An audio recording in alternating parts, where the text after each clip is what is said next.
Hey, what's up, everybody? Tim from ChinaMecca.com here, the one and only, and welcome to the 11th episode of Gunpla Talk. We are live, and joined as always are my esteemed colleagues. Today on the show, we are going to be talking about Gunpla around the world. We're going to be talking experiences and how you buy things, how you find things, the culture where you guys live, the whole nine yards. So it'll be a really good conversation.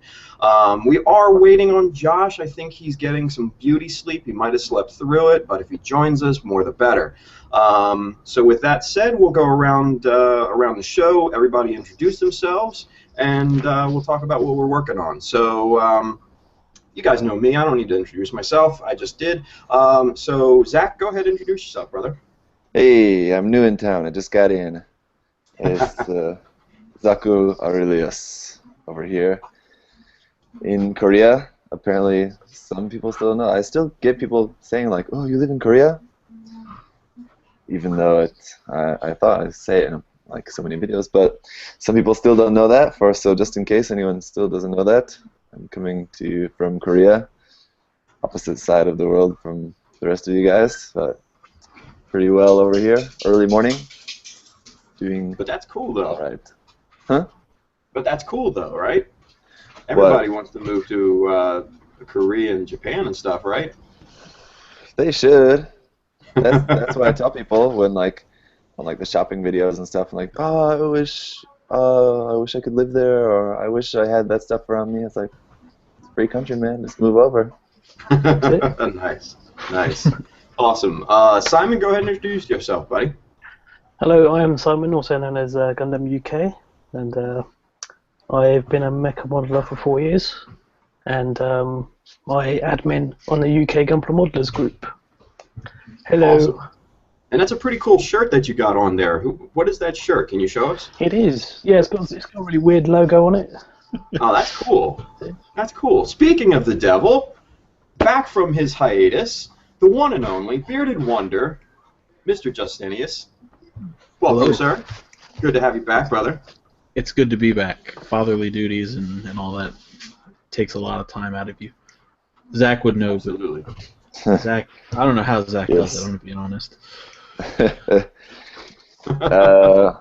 I usually get an average of 4 or 5 hours of sleep at night, which I don't know. do too, but I still don't know how you do it.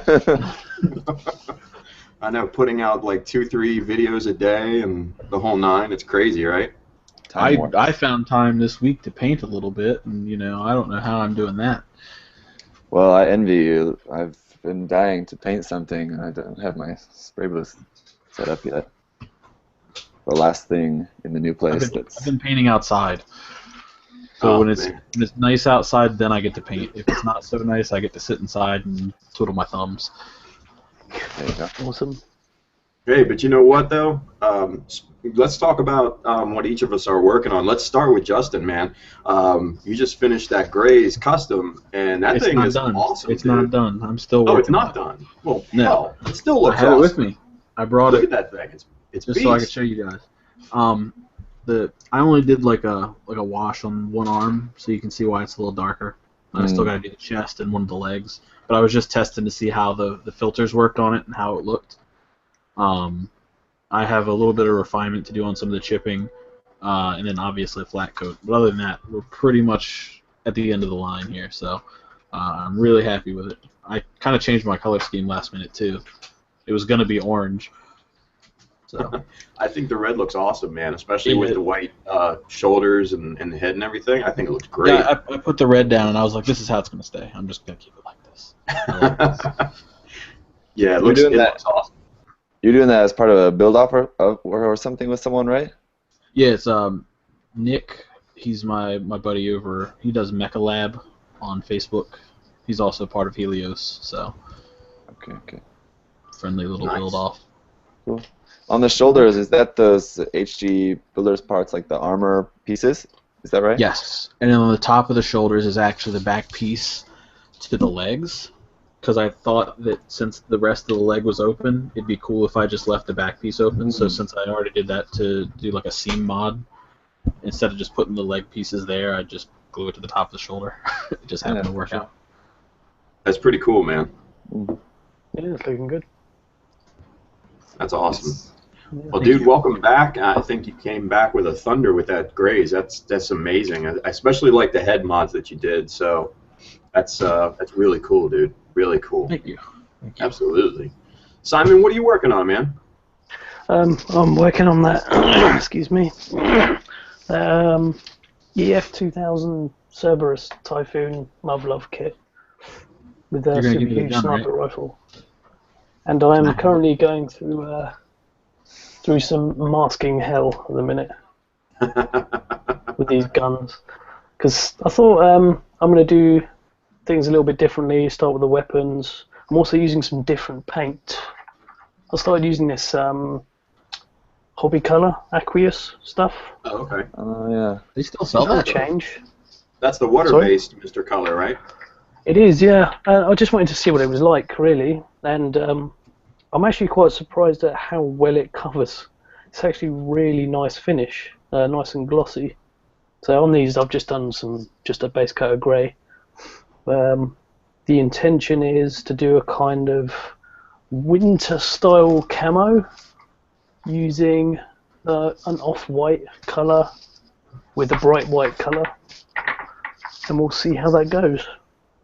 Nice. Now, have you used the regular Mr. Hobby before? Or Mr. Color? I've not, no. It's actually really hard to get hold of. Oh, okay, gotcha. I was wondering what, like, a comparison of the two would be, but you said it covers nice, right? What's the durability? Again, it's surprisingly good. Do you know, it's pretty much the same as, I'd say, Tamiya. Okay. But probably a little bit stronger than that, Right. I'd say. So It doesn't give it a few. come off. Right. Give it a few days and it's pretty much good, right? That's it. That's Yeah, it. Surprisingly good. Yeah. Excellent. Hey, show us that that BFG that you picked up, just a few seconds ago. I want to see the size of that gun, man. Oh my God! Look at that thing. Yeah, it's quite big. Yeah, for the scale of the kit, it's pretty big. Is it? Yeah. I mean, it says it's no grade, but I'm assuming it's like 1/100. Yeah, Right. In I comparison. think they're roughly that size. Yeah, that's it. Still, man, that gun's pretty big. So I love the design of it as well. It's just so, I don't know, it's so sinister. I like it. it is. Really nice design. Yeah. That's awesome. Cool. Well, thank you, man. Thank you. Zach, what are you working on, brother? I still, of what I'm like really working on is just still finishing up the master grade Wing Zero Custom, just because I've been really putting off the decals. I don't know why, but just Send it not to really me and I'll decal it. That's my favorite part. Yeah. Decals for me, it's always like I really don't want to start doing it. And then once I'm doing it, it's fine and it goes, well enough. But it's just one of those things I like to procrastinate on. Just not really excited about doing it, and I don't even plan on doing that much. But I need to do that anyway. I'm trying to get ahead in some other video stuff first, and then otherwise, well, that anyway. At the moment, just what I've just snapped last night, anyway, just for reviewing purposes, is Form 6 Barbatos. Tim's Wow, kit. there it is. Pretty cool, honestly. Favorite. Honestly, I don't know. Sorry. It's all right. The kit that I recently also reviewed was the Grimguard. Much more exciting. Yeah. Grimguard is a really cool kit. And It's the pretty popular, that kit. the Dom test type as well is also really nice. Just to show that. Anyway, it's nothing special. Talking about big guns, there's the Oh yeah. bazooka Nice. for that. Beam bazooka. So. It's a nice kit as well. Like very, very nicely articulated kit. I like Despite his it being legs. so bulky. Yeah. These are his Really legs. nice. So that's it. Just kind of normal. Nothing really special at the moment. I just picked up a Hygog. For some reason, I just like suddenly just fell in love with the design of the Hygog, and was like, I really want to get one of those and paint one. So might put like other things that I had planned on hold, so I can, once my spray booth is up, hopefully this week, paint that Hygog kit. Very Just cool. quickly. Just kind of a short little project, nothing special. I want to try doing some like rain weathering effect on it, you know? Okay. Oh, right. You do, like the oil streaks and stuff. Like Yeah, you but use in white, like salt water. yeah, like whites and Yeah. blues and some greens and stuff. Cool. Just Interesting. that basically. So, and changing up the color scheme too. I got you. So let's address the elephant in the room, that wall of boxes that you have behind there. Jeez, man. Much kits? Question I mark. know. Are you going to open up your own store or something? I mean, come on. Well, I don't know. A good percentage of that has just been stuff from my sponsor over the past year or so. Right. Mm. Still, though, it's impressive, man. Yeah. What you can't see is there's another stack over here that is stuff that I want to try to get rid of. So that's just the stuff that I want to keep. There's some more stuff here that I want to get rid of. Gotcha. Well, still, that's impressive, brother. It's impressive. To say the least. That's one way to put it, I guess. It's Cool. It is what it is. Hey? Well, it looks like Josh will be joining us here momentarily. We just got a message from him saying that he's waking up and he'll be joining us. So we look forward to him. But as for what I'm working on, I think a lot of the folks in the chat have been saying, talking about the hummingbird and everything. It's not done yet. Still decaling the leg boosters and stuff like that, but it's coming along really good. Honestly, I'm literally days away from finishing that project. So I'm really excited about it. If you guys have seen the pictures of the decals and everything that I've posted the last week or so, I personally think they're coming out really good. The scale of the decals that I use from HiQ are just really amazing. The clarity is perfect. I love those decals. They're pre-cut. I love and IQ stuff. They Yeah. Yeah, lay I down have like a dream. I have a couple sheets of those, and they're fantastic. Yeah. Yeah. I actually noticed some of those on your kit, Justin. I was just like, oh, hey, I know those. So I can't say enough about HiQ decals. If you guys haven't tried them, definitely pick some up from. If you can find them, they're a little hard to find sometimes. Yeah, their production level is a little bit on the low side. I get mine through Hobby Search, and they usually have an okay amount of stock. And they've been coming out with some new sheets here recently too, which are looking pretty cool. Yeah, I was I gonna follow say, them don't on they Twitter. have new ones coming They've out? been showing lots of new stuff on Twitter. Yeah. So I really love HiQ. Their metal parts are amazing. So I can't say enough about that company. If you guys haven't tried them, definitely go out and buy some stuff from them. They're really, really good. And they go a long way to improve the look of your kit for a very small price. So that's my 2 cents. And that's my endorsement. But yeah, the Hummingbird's not done just yet, but very soon. So, keep an eye out for that. So, alrighty. So with that being said, we're still kind of waiting on Josh here. He'll be here on momentarily. So let's get the party going with some news.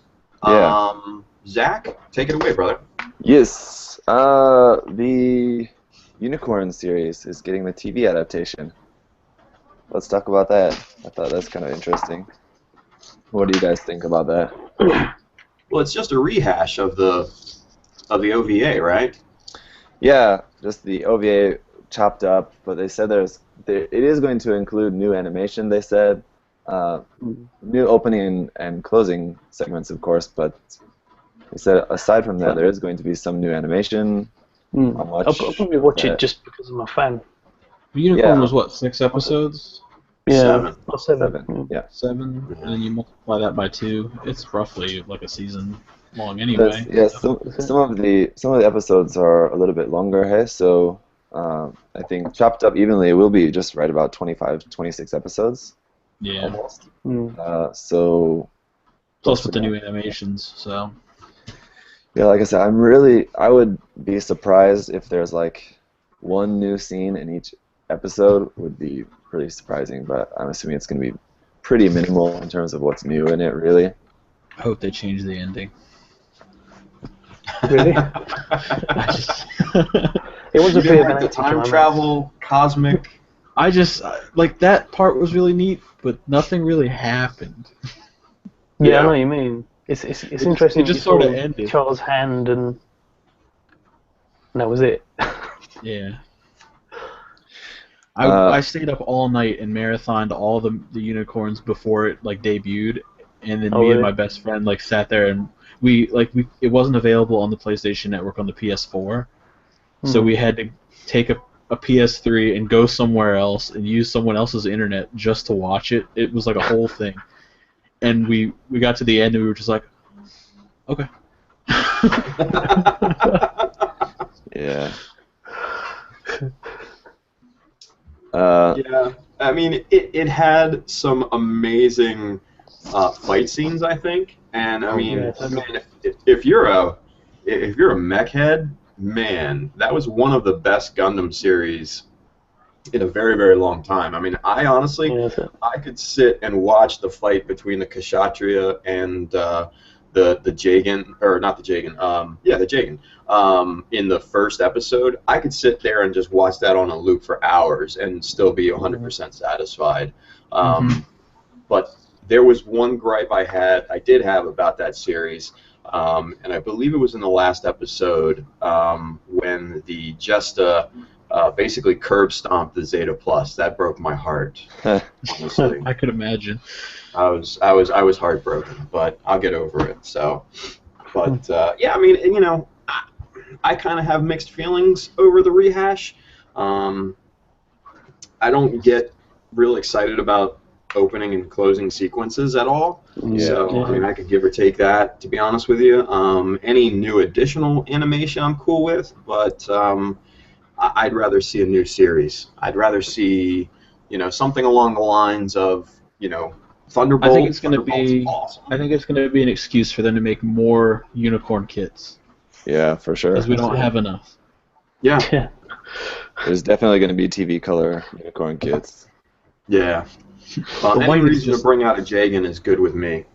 We're not going to get them though. They're not going to give us a master grade Jagan. It's never going to happen. I know. One can dream, though, right? Oh, I want one really bad. Maybe a re-100. I think I'll that's take that. That's good enough. I'll take As that, long as yeah. we get a 100 scale kit, I'll be okay with it. I'd prefer a master grade. We deserve a master grade. But I'll take what I can get. Man, I take a high grade at this point. 100 high grade. I'm good with it. will Just be give me awesome. the shell, and I'll slap it over some other inner frame all day. You know. 100 scale AG kit. Yeah. It's just a big block of plastic. You Yeah. have to sort of carve it out. Hey, man, I'll work with it. Unfortunately, the rehashed kits, like TV color kits, is probably inevitable. But at least on the plus side, hopefully there'll be like more MSV kits and stuff, or like some of like the cameo kits that appeared in there, like The Ifrit. yeah, Ifrit Kai or Schneid, and I would really like a high grade of that. what other stuff? Loads of stuff, just making some awesome appearances there, or stuff that like we already got in HG form. Maybe they'll make some MGs. I don't know. Who knows? 1/100. Not MG, but or yeah, like RE100 or something. I don't know. Who knows? But I'd like to see a 100 Gustav, personally. that'd be cool too. Of course, sure. Yeah. Or an HG. That I think is a pretty likely candidate as one of the ones that we could get in HG form out of this rehash series, because it appeared at the same time as the Zeta and like had basically the same amount of screen time, and we had got the kit of the Zeta. But Of course, anything Zeta is going to sell pretty well, but they did the, what was the other Gustav kit? What's it called? The Gustav Karl? No, what's the other one? I think I know what you're talking about, but I Yeah. don't know. Uh, Off the top of my head, I have to look it up. It was yeah, shit. It was in the same episode doing that in that scene with the Zissa. Hmm.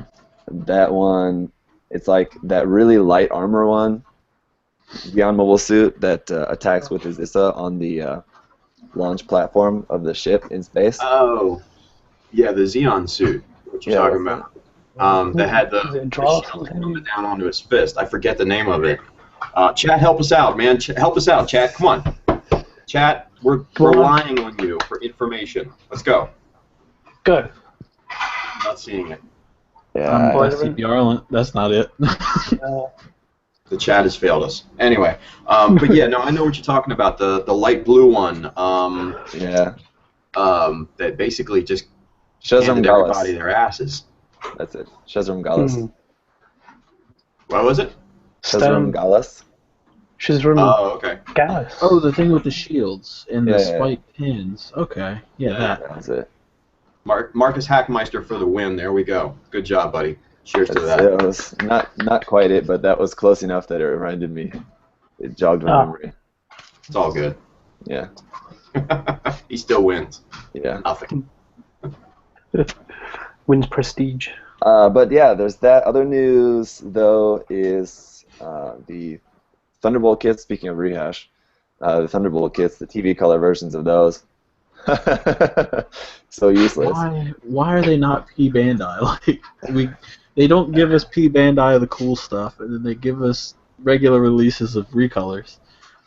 The thing about it, though, is like, as silly as it is, those kits Bandai just doesn't produce those kits that much. So, I imagine they're just going to stop making the manga versions anyway, so that's probably what's going to happen. Is we're just going to get those instead. Yeah. So I mean, either way, it's just they're just doing a new production run of those same kits with different box art. So like, it's really not a big deal. If the price was changed or anything, that Without the would be little magazines. disappointing. That too. So I don't know. Otherwise, not really a whole lot too interesting. One interesting bit of news, and it would probably be helpful if I had a picture of this ready, I suppose. But the MSG from Iron Blood Orphans is the Iron Grays, or that's new kind of Iron Grays with the feet. That's like the 4 things on the feet. You know what I'm talking about? The horse-looking thing. Uh, Isn't it purple and white? No. Not the Kimura's Trooper. That's what that is. The one that just got, I guess the image that just got released a few days ago. I shared an image of that from a hobby show. I guess I could try to find it quickly. Yeah. But anyway. It looked pretty cool. They had that, like, the arms in the shoulders and all that. Yeah. That was pretty cool. The interesting thing about it for me is the size of it. It's very large, much larger than in that picture from that show. Yeah, I noticed that too. It was very tall. You can see it standing next to the Kimura's Trooper, which is like a normal size Gundam, and it's quite a bit other than that. So just find it here, and I'll screen share this to you. There it is. Let me screen share this. Okay.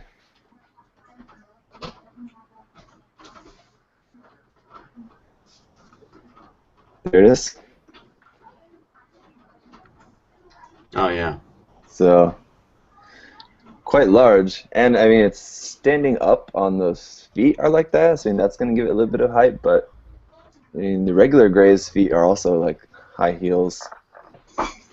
So, I don't know, interesting. It looks like it's using the Gray's frame. I don't know how I feel about that. I don't know. No. The torso looks like it's using the Gray's frame, but the rest of it doesn't.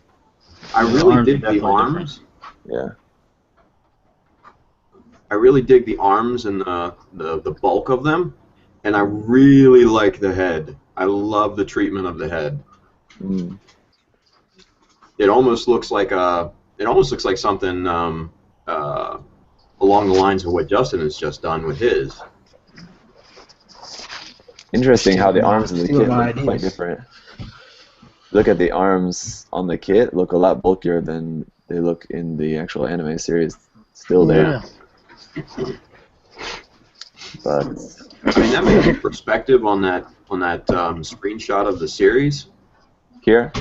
Yeah, I mean, you're looking up at it, so that may be like a forced perspective type of thing. Yeah. But man, I really dig it actually, surprisingly. Yeah, it does look Um, pretty unique. Yeah. Yeah. I don't know, interesting. So, and it's the higher price point, the 1,400 yen price point. So, size, I guess, is going to play a big part of that because obviously it's not like doesn't have like a big bulky backpack or weapons or anything like that. So, it's mostly going to be due to the size apparently. So that was kind of a few of the more interesting things for news-related stuff. Now we just saw the box art for the Freedom 2.0, didn't we? That's cool too, yeah. The box Yeah. art. I was talking with Tim Alexio. Yeah, sure you guys know who he is, or Justin. I'm sure. I know who he is. who he is. About that, and I'm really glad that they didn't do a beam spamming pose for the cover for the box art, and like it's not because I'm not like one of those people who are like, ooh, Freedom gonna do beam spam, it sucks. I really don't care about that at all. Just it's just a boring pose. It's a really boring pose. I don't like the Freedom anyway, but it doesn't help when it's not posed in an interesting way.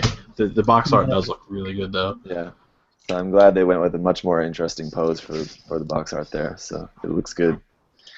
Looking forward to seeing a better image of that rather than like one taken with a potato wearing purple saran wrap.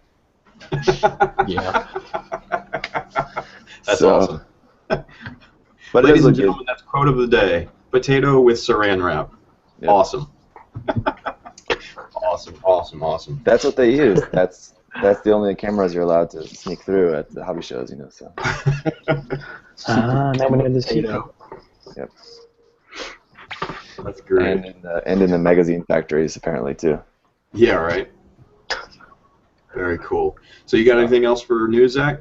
No, that's pretty much it. All the noteworthy things. It's actually, for IBO kits and things like that, we have stuff on the books for the next month or so, but then I think it's after the Astaroth, we don't have anything else because I think they're maybe for a few months while they're running Unicorn, maybe they're not going to have as many IBO kits until we get started with the second season later in the fall.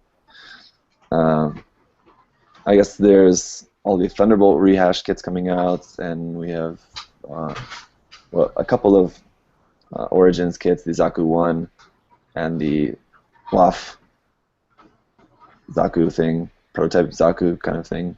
That one's coming out. Isn't that the one that has like it doesn't really have any shields or anything or the spiked shoulders, it's just kind of... Yeah, it's like the light Gray bluish looking. gray. I really like that. Yeah, it's pretty cool. I think the shape of the head is so close to the skull head of the Dokuro Zaku. Mm-hmm. I think that kit would look really cool painted in black with the skeleton. I think its body would make a really good Mega Man custom. There you go. Nice. Needs a new head. That's it. And you can switch the arms with the Origins goof. You could put the Origins goof. Mm-hmm. It's got that lock mechanism thing on it. What is it? The thing that the goof has. The whip arm. Yeah. That one. Or anyway, yeah, go for it. Still no news what the next RE or next RG are going to be, unfortunately, but hopefully we get some news about that soon. I'm assuming this Yeah. month we will. Wait, at the end Well, of this they month. don't usually announce the next RE until the one that was previously announced is like out. They kind of do the same thing with RGs too. I guess so. I mean, for RE, we had the first 3 announced all right at once, Yeah, and then and then they slow that right up. what was it? And That that was might have it, been right? building hype for the series, though. You know. Hmm? I think that the announcing all 3 of them at once might have just been marketing for the new line, you Yeah, know, to sure. build hype for it. So that may be that. But when's the Ifrit come out? Does anybody know? I don't know offhand. April or May. I think Yeah, I April. was going to say it's sometime soon, Yeah, I believe next month. That's right. and that looks There's a awesome, load by of the stuff way. coming out next month. It does look pretty good. Yeah, I think that might be a buy for me. So If I can Alright. scrounge more pennies, it's a buy for me. very cool. Well, Zach, you got anything else as far as news?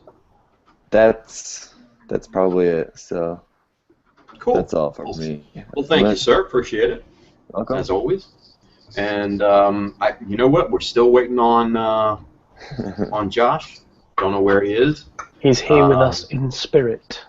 Well, yeah, true. So, but if he joins us, that's cool. If not, that's cool too. We'll talk about him behind his back. It's all good. Anyways, all right. So let's get into the conversation. Gunpla around the world. So what we're going to do is we're definitely going to get into some of the comments and obviously some of the chat and stuff like that that people have posted and stuff. And we'll talk about their experiences and stuff. But first, we're going to talk about our own respective experiences and kind of start with that to kind of lay the groundwork and get into the larger conversation. So let's start with our good friend Justin there. Man, Justin, you live down, in VA, Virginia? I'm on the Maryland-Virginia line. I'm about 3 hours from you. Yeah, you're not that far. So what's it like down there, man? What's Gunpla awesome. culture down there? It doesn't exist. I'm the only person. It's just me and anybody that I rope into building a model kit with me. But no, it's nothing down here, man. I got to drive. Personally, I have to drive about an hour and a half just to get to a Michael's or a Hobby Lobby, and all they sell is model cars. And I actually bought a 1/144 scale plane today for like $2. Cool. But nothing. There's nothing down here. Right. Well, I mean, don't you have like a convention down there every once in a while, don't you? That's a little closer to you. Is it? It's in Baltimore. You're talking about Otakon? No, not Otakon. Otakon's terrible. Sorry for those that actually like it, but I think it's terrible. No, they you went to one or invited me to one like last year or something like that. I remember. I couldn't make it. I don't remember. No, all good. But that was just a party in his pants. You missed that part. what? Oh. The secret's out. Missed the last part of that. I did. Go ahead. Sorry. Anyway, pants party. You're all invited.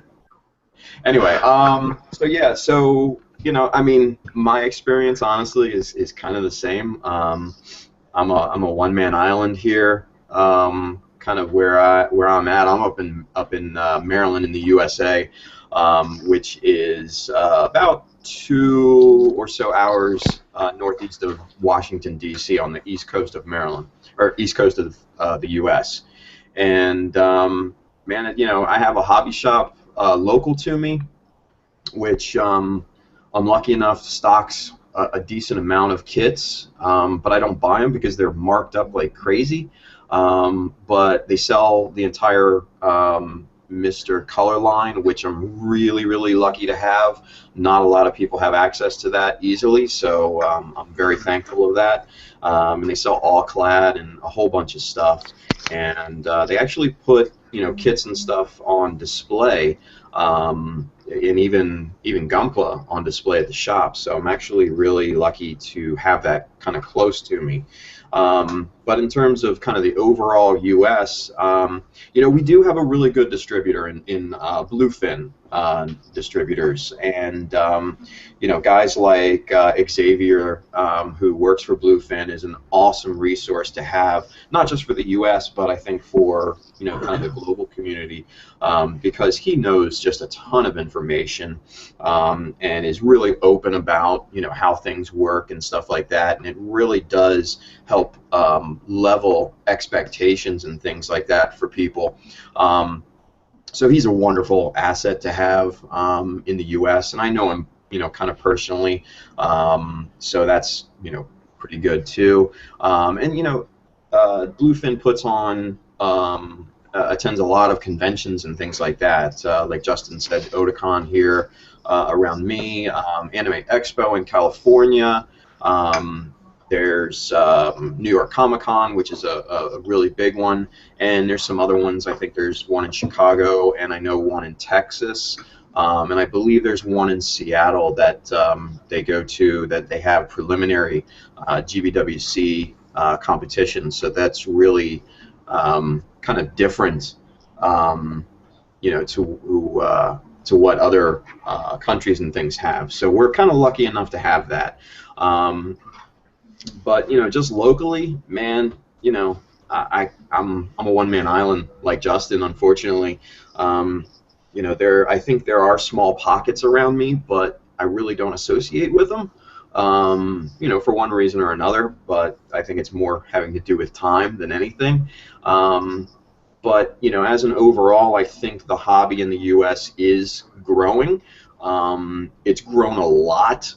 Since I first started in the very early 2000s, and at that time we didn't even have an official distributor like Bluefin, so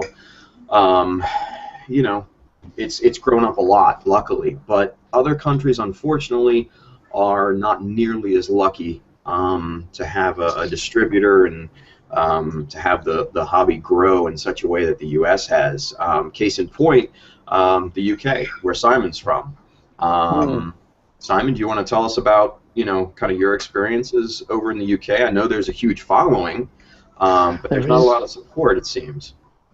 Well, it's just in terms of availability. It's pretty easy to get hold of kits. Most people do it online. A lot of people order from Japan or from China or even from the USA. But and there's a couple of importing shops over here, like Japan Call, who get stuff in, but there's no kind of official distribution channel as such, and I think that's just largely down to there just not being big enough popularity yet. I think that's the main thing. Right. Because the UK has quite a large military scale modelling community. Stuff in terms of like tools and paints and that kind of thing, really easy to get hold of. But apart from Mr. Colour, which is the stuff I want to get hold of, which is the good stuff, it's mostly like Revell and Humbrol and that kind of thing. So. Right.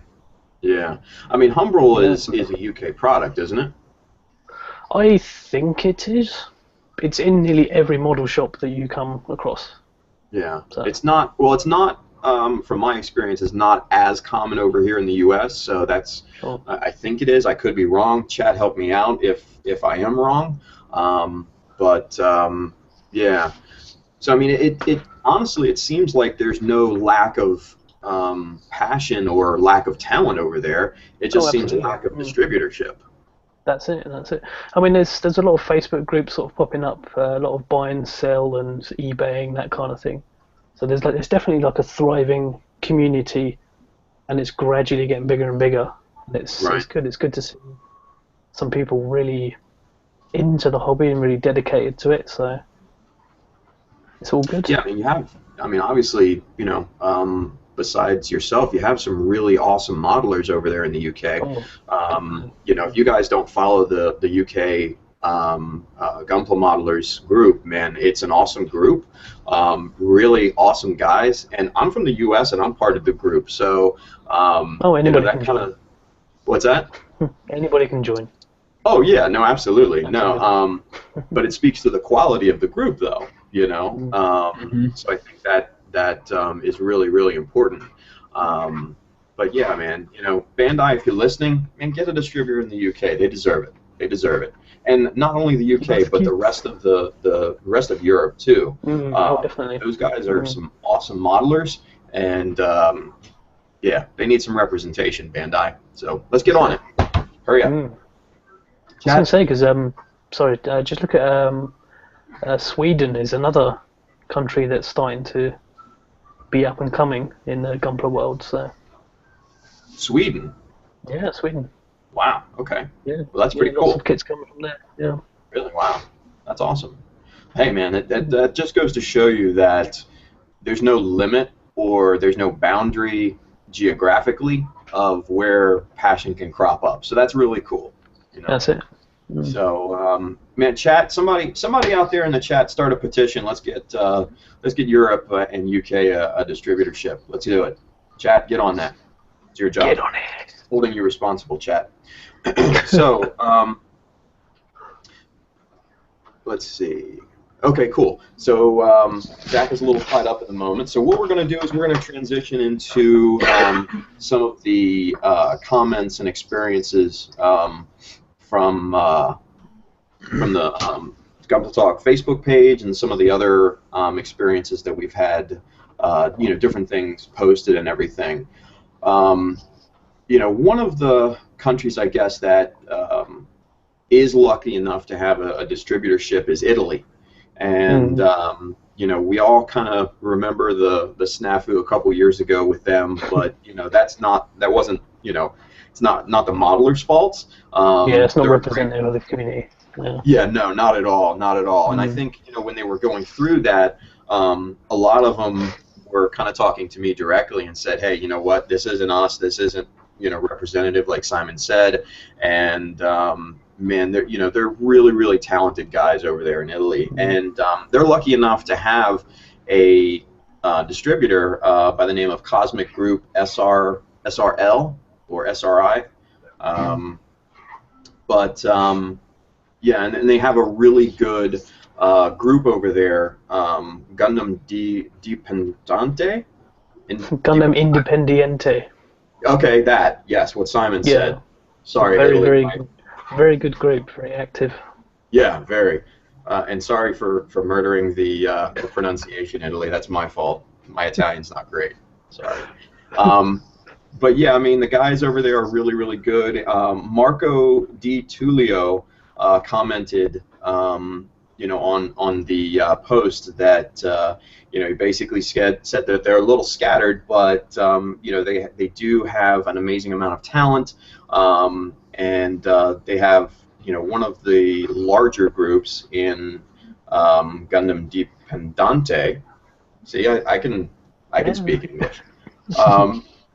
So, those guys are really, really cool. So if you haven't checked out that group, man, even if you don't speak Italian, man, check it out. They've got awesome talent, and the pictures speak, 1,000 words. So check those guys out too. And then you transition from there to someplace like South America, where, I mean, I don't know about you guys, but when I think Gundam, I don't necessarily equate it to South America, but there's a huge following down there for those guys, in all sorts of countries. Enrico Arezzo, who's from Uruguay, he has to buy kits from HLJ, but he has to pay taxes on them, which is, kind of restricting, obviously. Now, Simon, you guys have to pay like import taxes and stuff for those products and stuff too, don't you? Oh, we do, yeah, definitely. Oh, that's the thing. I mean, if you buy from a UK retailer, you're already paying a marked up price because they've already paid for the customs and import charges. But I mean, there's ways and means around it, but it's not ideal. It's just a sad thing that you have to pay for it. So. and then pay taxes on top of it that you've already basically paid. Yeah. Exactly. I guess we're lucky enough in the U.S. where there are certain products that get import taxed and certain products that don't. And modeling supplies, thankfully, falls under toys, games, and I guess hobby supplies that are not import taxed. That's good. So yeah, so I mean, we are really lucky. We pay out the ear for shipping, like I think everybody does outside of Japan and Asia. But luckily enough, we're not taxed out the nose for it. So lucky us. So let's move on. What else do we got here? Vietnam. Tran Quoc Vinh. I hope I'm saying that right. I probably am not, so I apologize if I butchered your name. But he said in Vietnam, Gunpla is expensive in places like department stores because of taxes and things. But luckily, there are a bunch of local hobby shops to buy from, and the price isn't that much more than retail. They do have Gundam Build Fighter on TV, some other miscellaneous shows. So that's pretty cool. And they obviously have GBWC over there in Vietnam, and they have some really awesome modelers there too, man. I've seen some sick pieces come out of Vietnam. Totally. Yeah, so shouts to Vietnam, man. Those are good guys too. Let's see here. Here we go. Familiar name, at least for me anyways, and I think maybe for you guys. Luis Ibanez, who lives down in Alabama in the United States. I've lived there before for 2 years. And, you know, it's not popular down in the South from what he says, which is not surprising.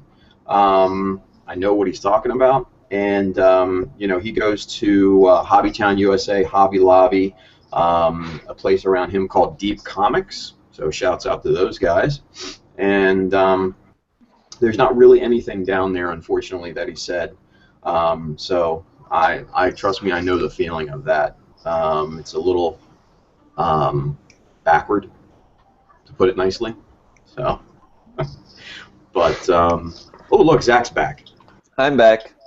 Cool. Zach, talk to us, man, about Korea and the stuff that you guys got over there. And I know you've been to Japan a lot. You got friends over there and stuff, and you did an awesome video. For those that have not checked this video out, he went to the Gundam shop mecca of the frickin' world, Yodobashi Camera, and like, well, there's like what, like 2 floors of hobby-related stuff, models and Gunpla and all that. And he did a video, man. Check it out if you haven't seen it.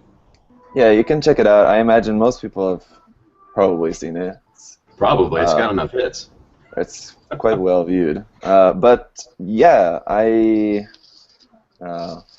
would like to talk about that, but I don't really feel like it, so why don't we just skip me for today. Wow. Yeah. Well, thanks for contributing, Zach. We appreciate your time. Go for it, man. Tell us about it. Yeah. Well, let me talk about Korea first, since you guys were talking about tax. I'll tell you just because that's recently changed here in Korea. The import tax, and I don't know exactly what the details of that are, but something to do with the import tax of those products from Japan has recently increased. So a lot of online shops, so like big online shops, like some of the big online shops here are stopping selling Gunpla online. I don't know what the deal is, because like most notably is the one that I usually often used was Hobby Factory. Is a big site, and they have their shop in Seoul. I did a couple videos of their shop in Seoul there. And they're one of the ones that's stopping selling online, so I've had to now find a new online source for that here, which is fine. I found another site, not really a big problem. But last weekend I was up in their store, and the store was fully packed. Like, I've never seen it that packed with stuff. So like, I don't really understand what's going on with that. I think maybe they're gonna keep the store stocked, but just not do online sales anymore, maybe. I guess that's what's going on, because I can't imagine the tax went up that much, because even online the prices didn't really go up that much. Like they were selling, a couple sites were selling them before, like at just under, like pretty much Japanese prices, like just under like the like suggested retail price. So like the same price you can get them for in Japan. But now I've noticed pretty much all the online sites have them going for like exactly list price. So still, that's good, right? And the nice thing about Korea is that when it comes to shipping, we pay either nothing or next to nothing, because the country is so small, right? So just shipping within the country, domestic shipping, pretty much if you order most sites anything over $20 or $30, you're probably not going to pay anything for shipping, which is cool.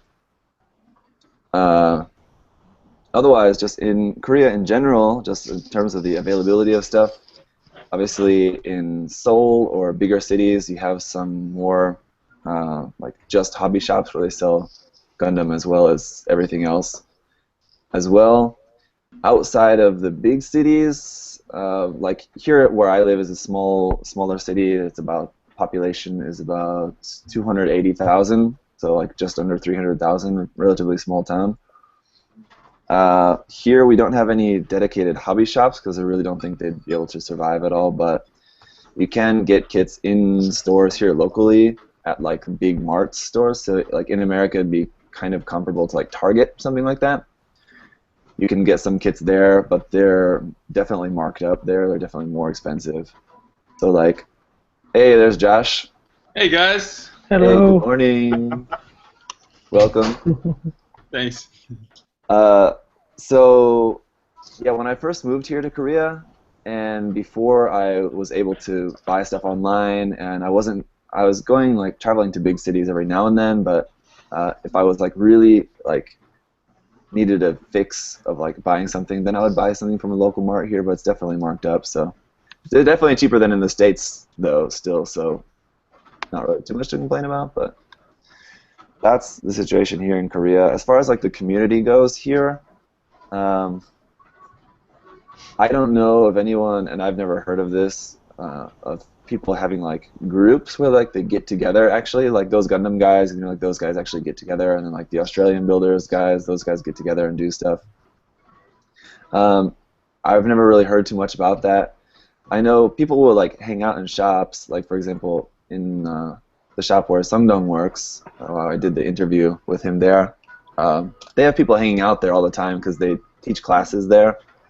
He's one of the teachers there for that. So people hang out there quite a bit, and like people are just like kind of like stopping in just to hang out and whatever. So that's a pretty cool environment shop there. Very, very small, cramped shop though. But just this past week they just moved to a new place. So next time I go to Seoul, I'll go and check out their new site for that place.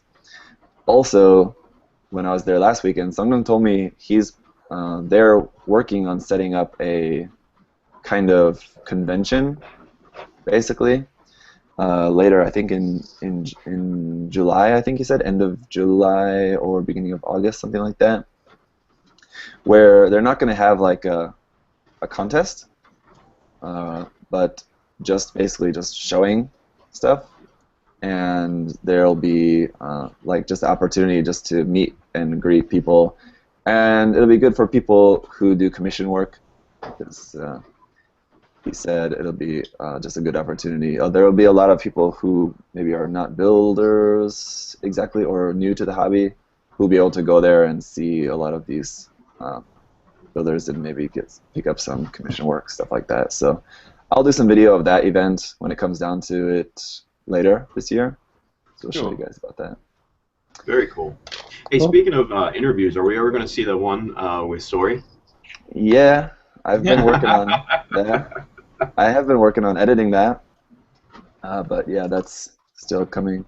Obviously, for doing the translation work on that, the translation and subtitle work, I definitely need my wife to do that, and she is back at work now. Like, she wasn't working for the first couple months. We had Noah here, and but now she's back at work, so like that makes kind of even less time. So we're only like we only have free time that we could do that like in the evenings, and like by evening I mean like after 9:30 or 10 o'clock at night. And there's other stuff, chores and housework, things to do, and all of this and that, and we're tired. Life. Yeah. So yeah, it's coming. Really need to get that.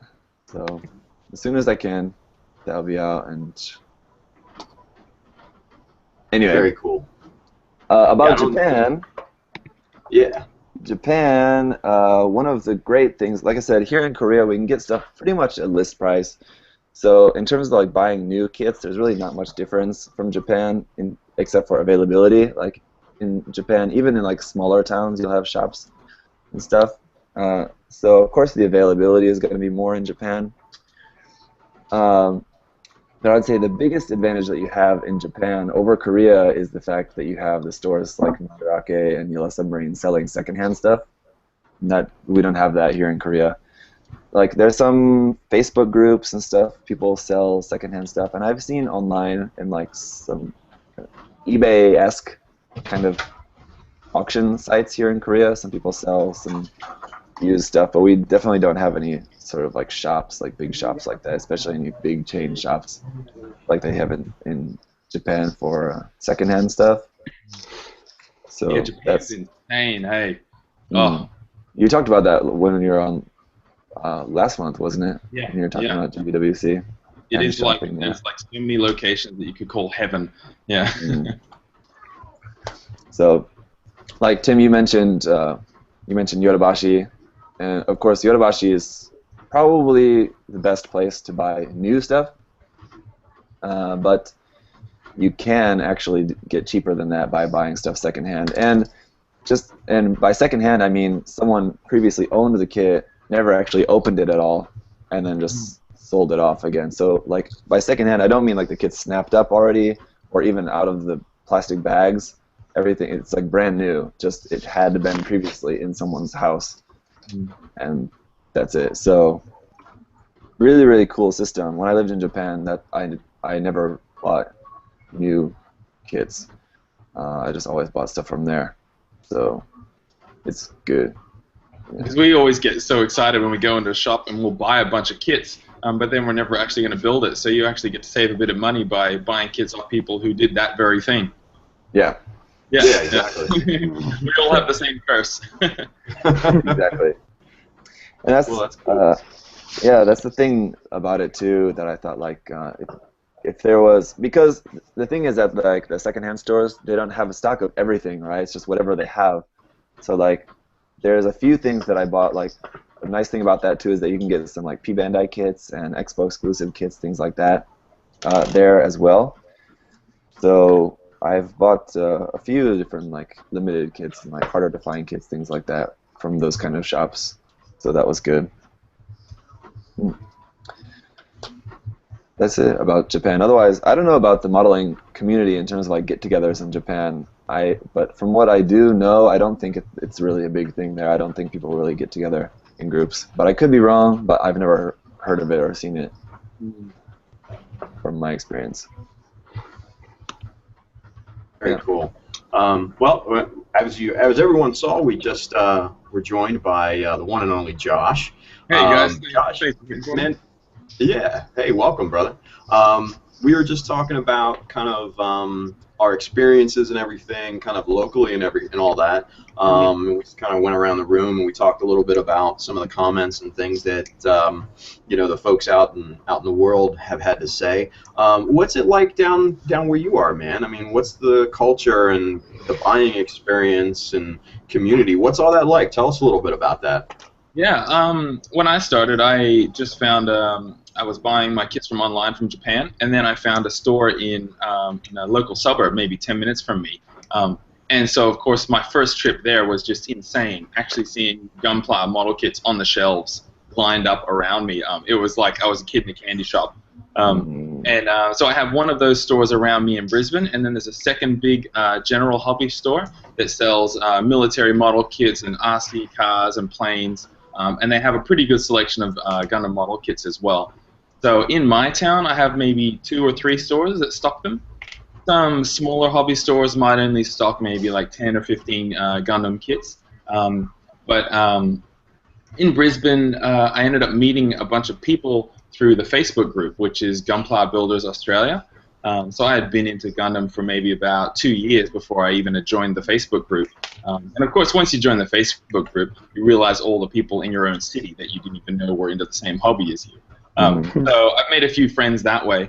And the biggest, I guess, community sort of explosion for me was the GBWC last year. Once I joined the Facebook group, I got to see all of the people around Australia in Perth and Melbourne and Sydney, all the kits that they're doing, and meeting all them online. And then when I went down for the actual event, I got to meet all of them, which of course is really cool. You've been talking to these people for about a year, seeing their builds slowly progressing. You get to meet them and their entries, and it's just a really, really cool social thing, that competition. And so now, because I've met all of them, even though we're in different states, it's kind of like we're a tight-knit community. And we're chatting all the time on Facebook and Messenger and stuff, and helping each other out if we need parts from certain kits to do a kit bash. So it's small over here in Australia. Still a lot of people, when I say, oh, this is what I do, and I show them a picture of something, they still think it's a transformer.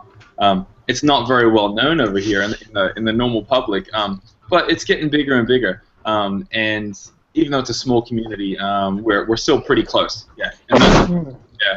But down south. Have you met the McConnell man? Oh yeah. I met it's Alan, right? Yeah. Yeah. Yeah. I met him. I didn't actually get to talk to him very much on my trip down. He was one of the ones I missed out on, and I said, "Oh man, I missed talking to you. I'll see you next year." So, yeah, he's a great guy. Yeah. Yeah, So, Alan's a special dude. He's a very special dude. He's great. In Sydney, where I haven't been to the other cities while being into Gundam, so I couldn't tell you stores in the other cities. But in Sydney, there's Hobbyco, which is one of the biggest stores, and they have a massive range. So I'm actually a little bit jealous that I don't live down south, because they have regular meetups. I think every Friday night they get together and have a group build and some drinks and just share the fun. And they're having an Easter party this coming weekend. I think they have regular parties down there. There's just more people in the hobby that are closer together than in Brisbane. And next weekend, I'm going to get together with some of the Brisbane folks and have an Easter party. So it's quiet and small over here, but it's really nice. Yeah. Nice. That's cool, man. Well, if you see any cool kits or projects or anything, man, give us some pictures, brother. Yeah, I will. And I was thinking, this is like a year or so ago, I had an idea. I thought, I'd like to show my artwork, do an exhibition. And then I thought, wait, I could show some Gundam kits. And now in the back of my mind, I have an idea of doing a mini convention exhibition thing of all my model kits and my drawings, just to help spread the word about Gundam in Brisbane. So that's something that's on the idea burner, maybe in a year or so. Yeah. Nice. And one of my ideas, maybe make a life-size something, which might be like a hand or maybe a V-fin or something like that. It'd take a bit of time, but out of like some plywood and some cardboard and paint it up real nice, just for something special for it. So we'll see. That would be huge, and that would be awesome, dude, if you could do that. Yeah. Just as a kind of a tangent conversation, there's a cosplay guy online, and I cannot remember the name of the guy. Talking about the Wings Zero custom? Well, that one's awesome too. If you guys haven't seen that, that's amazing. But no, there's another guy that I follow on Facebook, and he's been kind of building off and on a GM custom cosplay. And, I know what you're talking about. Yeah, that dude, and he made the armor and everything, and it's awesome. He's like a prop maker. He came from the same place. Before I got into Gunpla, I did papercraft stuff, and then I got into like sort of into like the cosplay, like wearable armor stuff. He kind of came from that too, but I gave it all up for this, and now he's doing like the prop making stuff, and his work is great. Is it I can't remember his name. Gunpla Uruguay is just pointed out. Yeah, well, I think it's a guy here in the U.S. Okay. the really cool thing is he's built the ground Gundam shield, kind of in scale, and Oh, he built the machine gun from the ground Gundam as well, and all out of MDF and plastic and PVC pipe and everything. And man, I mean, it's so cool. I was just like, I'm half tempted to like build one myself after I see that, but like Josh is saying, build something 1-to-1 scale. Whew, yeah, that takes the cake, brother. it might just be a single bolt life size. I might set my standards a bit lower. That'd still be 2 feet tall, though. That's still awesome. Just one finger. Yeah. Nice. One finger would be cool. Yeah, just do like the which is that what is that? The scratch build manual. Oh yeah. That has that tutorial on how to scratch build hands. I'm sure you could find that online as well, but basically just upscale that. Yeah. Yeah, that'd be cool. Yeah, finger would be great. Yeah. Yeah. Just be careful which one. Yeah, I know. Yeah. Pull these system, and you can pull it up and it go, Brit. Yeah. Awesome. Well, Zach, let's just Josh, let's just kind of backtrack just real quick. We talked about what we were working on. I know you're working on your GBWC entry for this year. So tell us a little bit how it's going, man. Okay, give me just a second. I'll get some images up.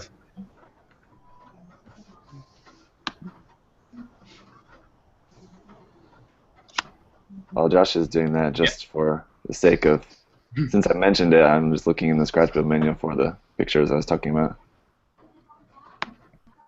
I can't remember if that was in the scratch build manual 1 or 2. You guys know? I think it's in the first one. Those books are so nice. Yeah, I think it's in the first one. I only have the second one, so I don't have it here. Okay, I'll just do a screen share.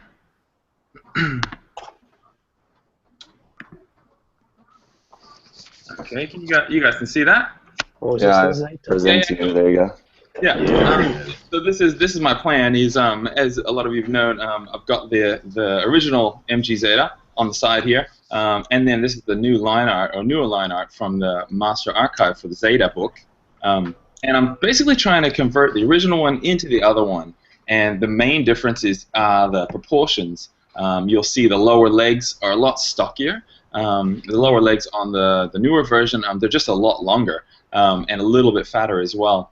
The top of the thighs up here, they're shortened by maybe about a quarter, so I'll need to be cutting that. And what I've done is I've actually done these are some Photoshop mock-ups that I posted on my blogs and stuff, showing the original and then the final one, and kind of how my expectations, we'll see if they actually pan out in real life, how they're going to actually go ahead to get into the next one.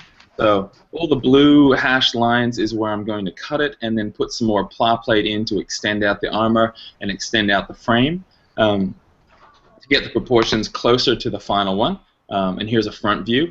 And I'm a sucker for doing these kind of like technical planned out drawings. I just have a lot of fun. It's kind of an OCD thing, trying to make them interesting seeing your process actually. Yeah, and it's I wanted to do this because I didn't want to miss anything. I didn't want to be extending a part of a leg and then realize I needed to extend something else within that before that stage. So this is helping me out. So I make sure that I don't miss anything. This is a close-up of the torsos here. So the middle one is what I'm going to plan on doing, and I'm learning how much even just like 4 or 5 millimeters of an extension on a particular part can change the overall aesthetic kind of balance of a kit. So those are some of the torso changes, and then this is going to be the arms and the wings, and the arms aren't going to have a lot done to them, a little bit of spacing, but the wings is where a lot of the work's going to go. I basically have to add about a quarter of the wing's length to the new wing. So that'll be tricky to see how I'm going to do that.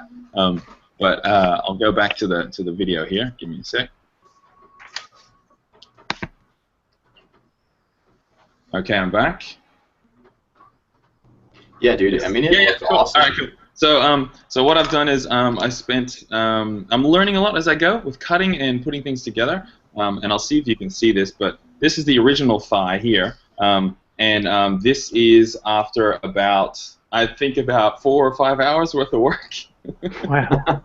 I've shut it down. But what was actually the trickiest part about this is, I'm not sure if everybody will see this. I put in an MG Jester hip joint in there because the original Zeta's kit is just a ball joint, so I don't get much articulation. And I really want to be able to get that. So cutting plastic and trying to find tolerances and getting it all to work together takes a lot of time. So, but now I've worked out the hip. So now when I do it on the other one, it'll only take me maybe about an hour. So if anybody's doing kit bashing and modding like this, the conceptualizing and the ideas, and it's like solving a maths problem that's on the chalkboard and there's like 500 numbers.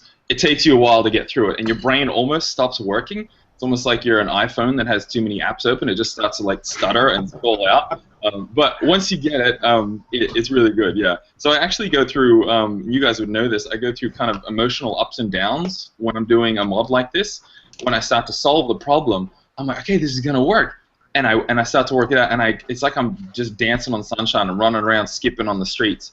And then I remember that I forgot to put this joint in to join another part on, and instantly my mood just goes, yeah. Yeah, it's weird. It's weird how it works like that. So that happened with my San Andrew. I would have all these ups and downs, but I guess that's part of the experience. Yeah, part of having a long art project like that. So yeah. So I'll be posting as I'm working on this. I'll be posting photos on all my social media spots. So everybody tag along as I break it and bend it and hope it turns out good. Definitely, man. I love the look of this thing, dude. Yeah. I mean, when I saw the first pictures that you posted of the mods and everything, I'm like, oh yeah, this is definitely going to be really cool. So seeing the actual finished piece there for the leg, yeah, that's money, dude. Money. Yeah, cool. I cannot wait. I wish I had a time machine to go forward to see how it turns out. Yeah. Nice. And then maybe steal it from my future self and bring it back. Well, Chris, aka Squee, in the chat said if you need any extra leg parts, just let me know, and I'll hook you up. Nice one, man. Thank you. I might actually take you up on that because I'm going through some leg parts with some of my mistakes. Cool, thanks, man. Yeah, I got leg parts for days, brother. I didn't need mine, so all good. All good. Of course, I didn't even think of that. Yeah. Yeah. Right.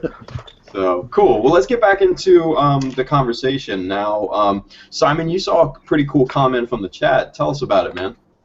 Oh no, it was just somebody mentioned that they were doing Gunpla in the Dominican Republic, which is pretty cool. Must be pretty sweaty in there in the Caribbean.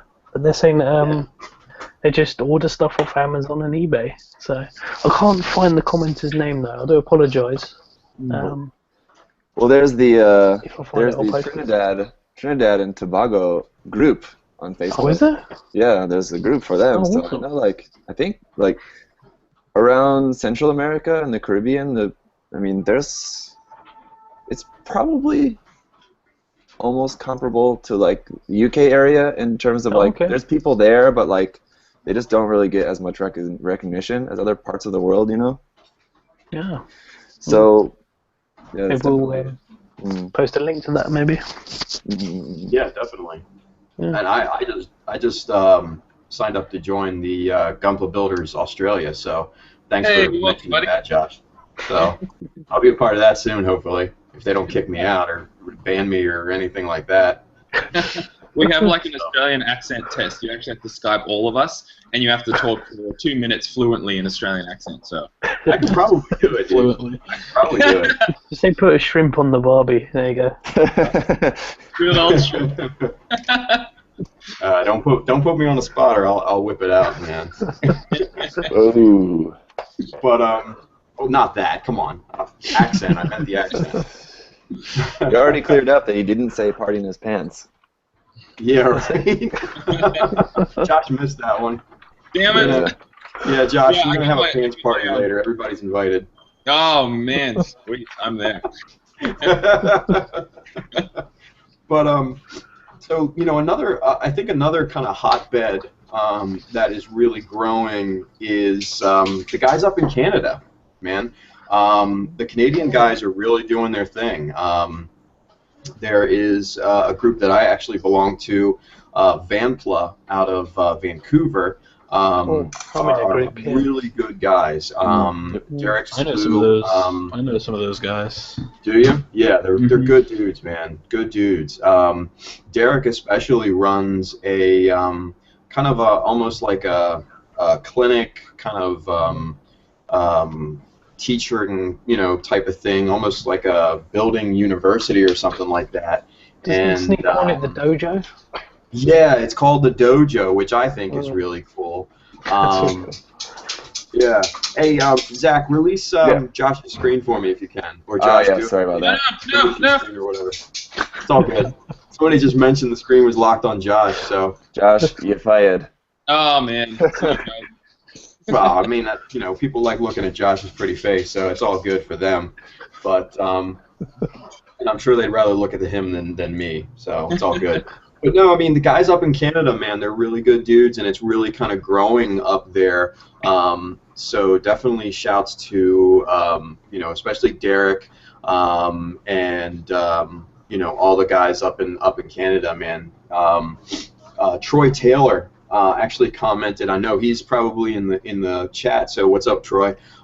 He's up in Toronto. And the best option, he says, that's available to him is Amazon, which is pretty common. So that's not surprising. But he says, it may end up taking 2 or 3 weeks for his order to get to him. But at least that's a cheaper option for him. So, he's got that, and he's got some other sites up there in Canada, GundamHobby.ca. Again, shouts out to Troy and all the guys from Canada and Vampla and Derek. What's up, buddy? Just about, I've done some kind of business with Gunpla. What is it? Gunpla.ca? Well, I can't remember the name of the site exactly. What is it? GundamHobby.ca. GundamHobby.ca. Yeah. The guy sent me a kit once earlier before I have my current sponsor now. That guy sent me a kit once and was really cool just because I know that guy just from talking with him is really not really into the business at all. He really is just there to be a source for people to be able to get stuff as cheap price as possible and just to kind of just help out the community. So just from talking with that guy, I know it's a really cool guy that runs that site. So shout outs to him. That's really cool, man. It's refreshing to see that guys, especially in the retail side, have that passion. It kind of reminds me of out on the West Coast. In San Francisco. Guys, help me out. The name escapes me. Oh my God, chat, help me out. The big store in San Francisco. Chat, come on. Right around here. What, Tatsu? Yes, thank you, Simon. But Tatsu Hobby, the guy that oh, who said that? That Justin? My bad. Thanks, Simon. Anytime. No, the dude that runs Tatsu is a really, really cool guy. I've run into him a couple times out on the West Coast when I went to GBWC, and he's kind of the same thing, man. He's got that passion, for the products and things like that. It's just not, strictly money for him. So that's really cool and really, really refreshing to see. So shouts out to Tatsu Hobby and those guys out on the West Coast. And going back to what Josh had said about kind of build gatherings and stuff like that, I know my boys out on the West Coast, those Gundam guys, I think are probably having their monthly build gathering as we speak. So shout outs to those Gundam guys. If you guys haven't seen the picture that Clem posted on those Gundam guys of his dog sitting at his modeling table, you absolutely have to check it out. It's so funny. You can check it out on those Gundam guys' Facebook page. And I think it's been shared pretty much by everybody at this point, so it's pretty damn funny. So check that out. Sorry, sidebar conversation. Anyways, moving on. So let's see here. Alejandro Zenya is from Peru, and he says the community there is very small, and the majority buy from HLJ, and the members are very kind of young and don't have much, don't have much money to spend, but they do what they can, obviously. They like superheroes, DBZ, video games, all kind of geek cultures type stuff. But man, Peru, again, not necessarily a country that you would associate. So that's really cool to see there too. Let's see, what else do we have here? I know, Simon, you saw one, a guy from Mexico, right? Was yeah, on our Gunpla Talk page. Was it? Alberto Huizar Nunez. Oh yeah. Tell us about that. Mexico. Yeah. Just reading what he's saying, really. It's just saying he orders his Gunpla from Hobby Search. He's saying that tools are not easy to come by. Works with acrylic paint. That's all he can get hold of quite easily.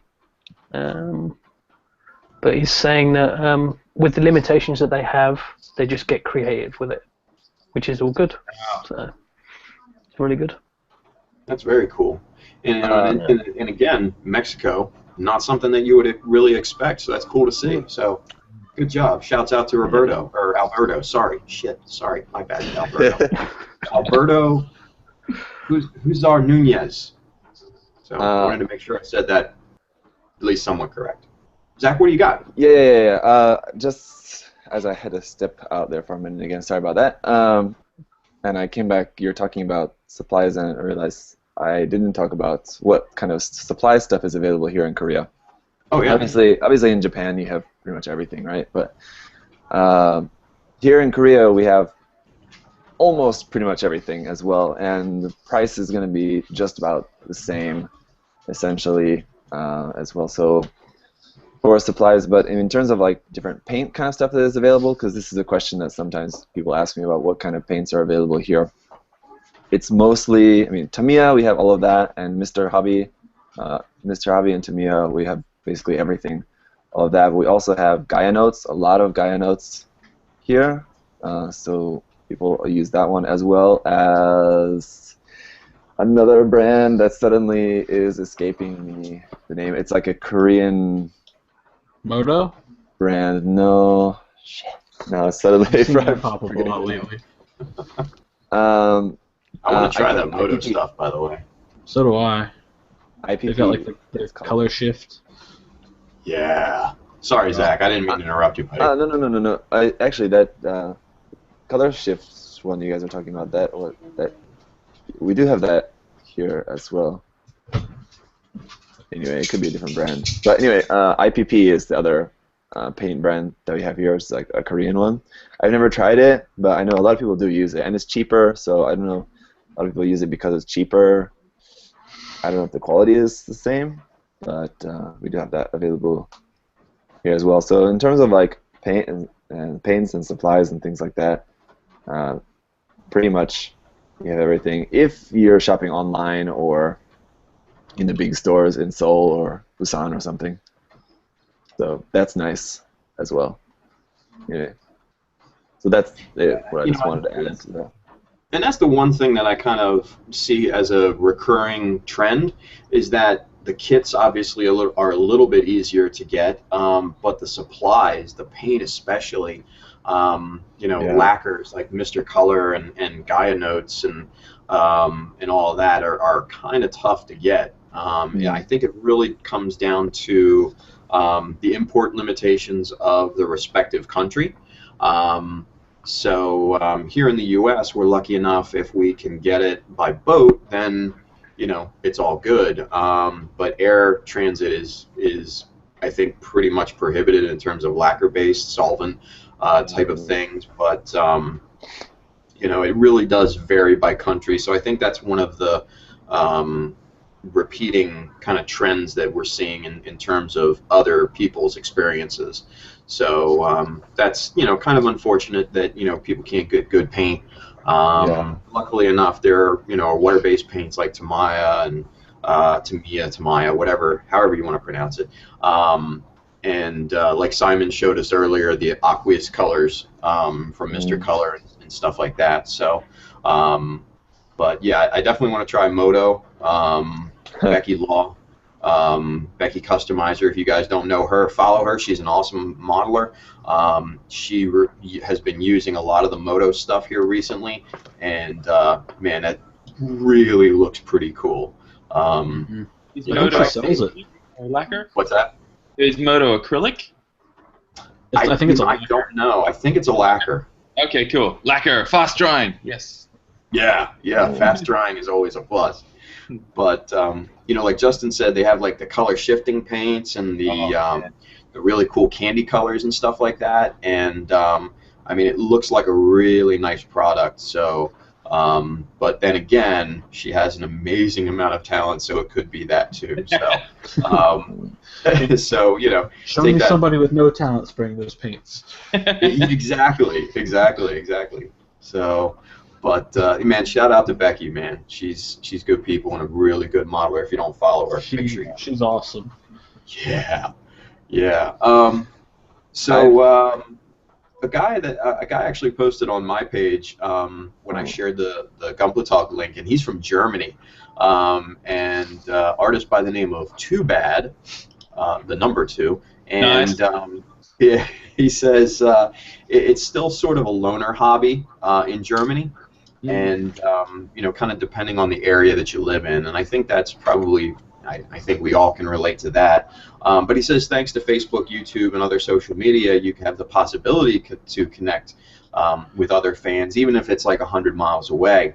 You know, he says the only downside is you know, kind of the excitement and the passion and everything are shared best face to face, which I think we can all kind of relate to as well. So it's not as big a hobby, it seems like that in Japan as it is in some other places, but it looks like it's starting to gain in popularity due to you know, different animes like Thunderbolt, and evidently they have a Gunpla tabletop game, I guess, that they play over there. So that's kind of cool too.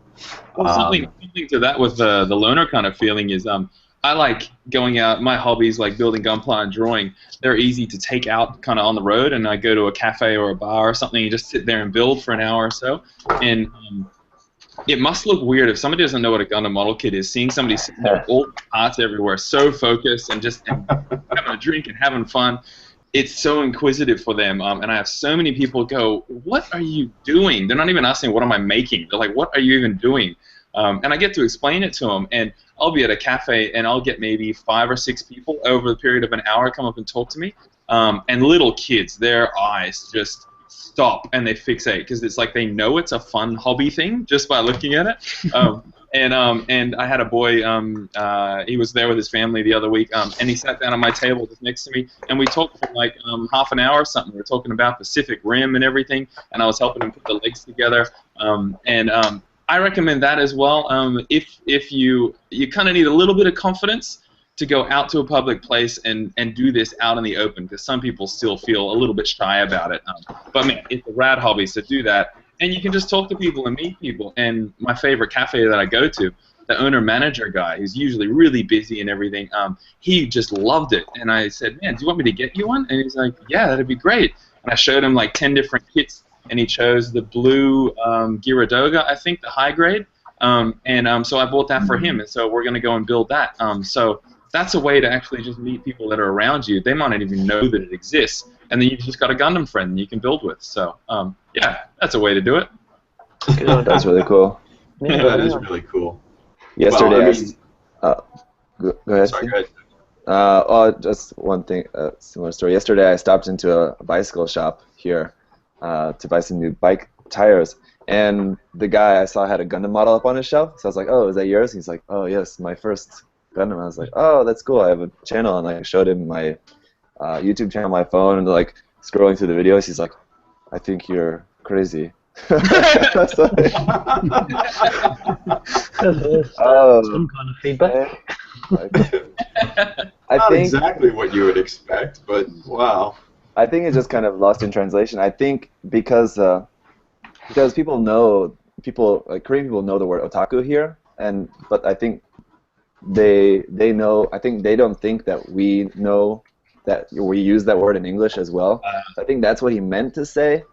But just in English, it came out as crazy, which I mean is kind of a close translation of that anyway. So Yeah, crazy.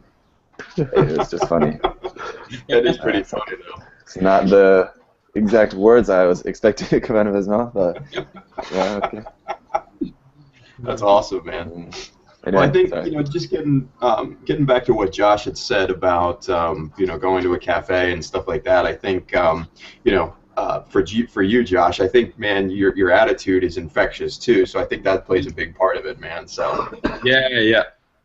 good call there, man. So Yeah. But I build stuff. One of the places I think Gunpla is really, really popular, at least at this point, is the Philippines. Yeah, I mean, I got a ton of people from the Philippines, talking about it and commenting on at least my stuff, and I know you guys probably have the same, but man, it's really, really big over there. One of the guys that had commented on one of the Gunpla Talk posts, Clifford C. Go, he says, "Hey, I'm from the Philippines. I used to buy kits from toy shops, but due to price hikes, he seldom buys them, at those shops anymore. So he has to revert to online sellers. And evidently, there are a lot of strict rules for GBWC where they have to buy kits at only specific stores. That's which right. Is really crazy. Yeah. Crazy. So, it is obviously limiting to those guys. But nowadays, he says we can always ask our reliable resellers for kits not available locally. So that's pretty cool that they have some flexible suppliers that they can work with. Because that'd be tough if you wanted to do a specific kit for GBWC and the stores don't have it. You don't want to spend that time on a kit you're not really in love with. Yeah. Yeah. Well, I know, in some places they have to show like receipts and things. Really? Because of all the third-party stuff. Yeah, and that just kind of, man, that's tough, man. I feel for those guys, I really do. Yeah. But one of the cool things is that he looks for tools and stuff from alternative sources like hardware stores and school supply shops. So that's pretty cool. That's getting creative. That's good stuff right there. You always want to be creative and stuff. So that's awesome. Another guy that posted on our page, Michael Robert Santos, is also from the Philippines, and he basically said the same thing. It's not difficult to get kits and stuff, but the variety is somewhat lacking. So he kind of reiterated what Clifford had mentioned there too. So that's a really good point, Tim. I think we should maybe expound on that for a minute. It's just that like having access to like all these tools and like name brand paints and all of this stuff is like, it's great. It's like for people like me, I have really easy access to all nice tools and stuff, and we explored this a little bit in the series Justin and Simon and I did, the Gunpla Building for Cheap. It was quite interesting to see about that. But you really don't need like name brand products and name brand paint and stuff like that. You're almost better off without that, because then you're forced to be more creative.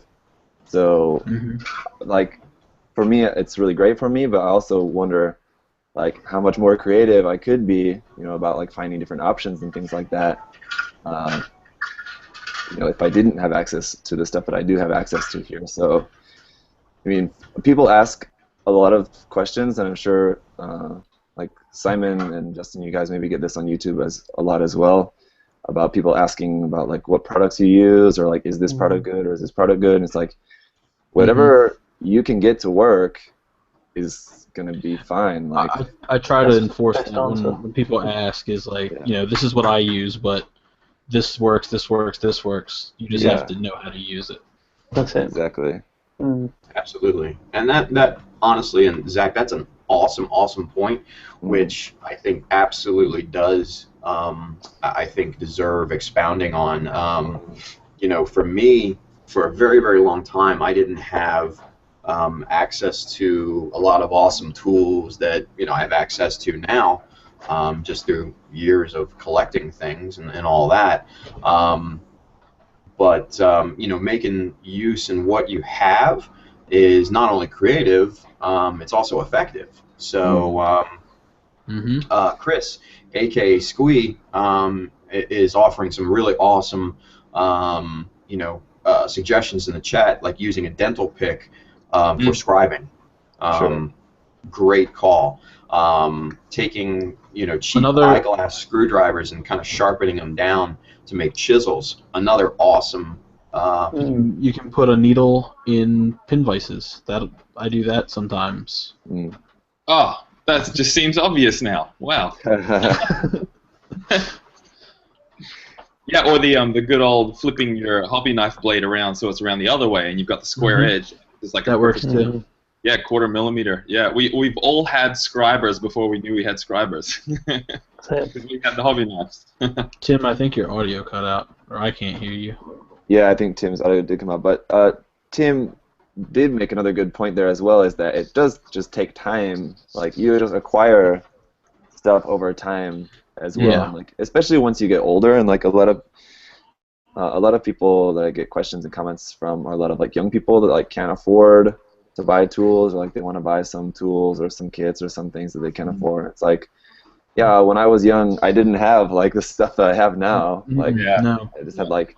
I'll go find my first kit again if I have to, like that super glued kit that I did. That's so bad.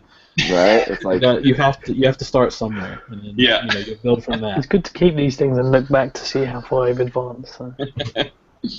there's a lot of ways to get creative, you know, with cheap options for stuff like that. But you're more resourceful when you don't have anything to work with. Sure. It's true. Yeah, obviously. big time. Once you get older, you get a job, you know, just getting the stuff to make your life easier is better. Yeah. Or it's easier, I guess. Easier to get that stuff, you know, when you're a little bit older. So, like, for all the young people out there, to, like, be patient and, like, just do what you can, be creative, and, like, later when you can have nicer, better stuff, I guess, you'll be happy. Absolutely. Yeah, well, we've like, all been there. Yeah. Sorry, we've all been there, young guys, and we know it sucks to just waste, and not having much money or just dealing with, I don't know, $10 a week pocket money. It's frustrating. Yes, we know. Yep. You just gotta keep at it, man. That's the one important thing. But one big thing in terms of tools, and then we'll move back onto the subject. One thing that I find really handy is looking for tools in other disciplines and other hobbies and other areas that you wouldn't necessarily associate with Gunpla. Case in point, drill bits. You know, you can go out and buy a pin vise, and you know, you get maybe a handful of drill bits, at most maybe a dozen or something. But if you go on places like Amazon or some other, you know, higher end tool websites, you can buy wire gauge drill bits for a very inexpensive price. I bought a nice pack of them. They came in a big case. You got like 30 different sizes, and each one had like 5 different bits in it in case they broke. And it was super cheap. What's a wire gauge? Can you explain that? Yeah, just like electrical wiring comes in different thicknesses. Gotcha. Basically gauges, like 18 gauge, 16 gauge, things like that.